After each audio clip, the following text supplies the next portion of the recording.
अस्सलाम वालेकुम व्यूअर्स, मैं आपसे रिक्वेस्ट करना चाहती हूँ, अगर आपने हमारे चैनल को सब्सक्राइब नहीं किया तो प्लीज़ सब्सक्राइब बटन पे क्लिक कर दीजिए और वीडियोस को लाइक और शेयर भी कर दिया कीजिए। Thank you.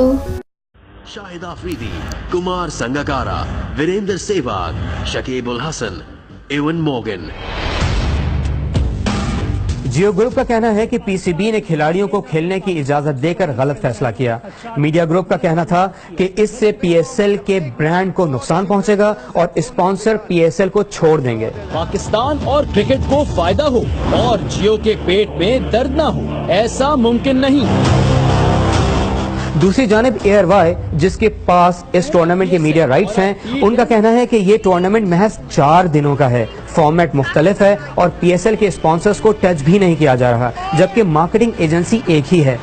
जियो का यह भी एतराज है कि इस लीग का मालिक भारतीय और टीमों की 80% तक मिल्कियत भारतीय सरमायाकारों के पास है। जियो इसे भारतीय लीग करार दे रहा है।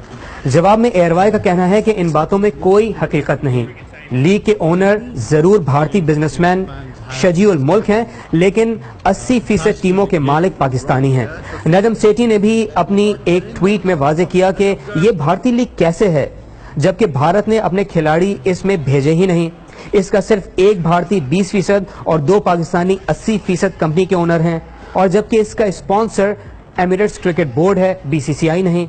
जियो का यह भी इल्जाम है कि T10 लीग में कराची किंग्स के ओनर यानी एयरवाई के सीईओ पीसीबी के फैसले पर असरअंदाज हुए। जवाब में नजम सेठी ने कहा कि जब वो जियो में थे तो एयरवाई ने इन्हें पीएसएल की नशरियात के हुकूक जियो के साथ शेयर करने पर मुसलसल तनकीद का निशाना बनाया।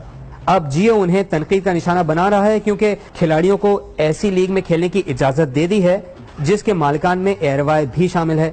दोनों मीडिया ग्रुप्स की लड़ाई पर उन्होंने अफसोस का इजहार करते हुए कहा कि दोनों हाथियों में जंग जारी है, पीसीबी को मलामत कर रहे हैं और कौमी क्रिकेट को नुकसान पहुंचा रहे हैं। खबर की दुनिया।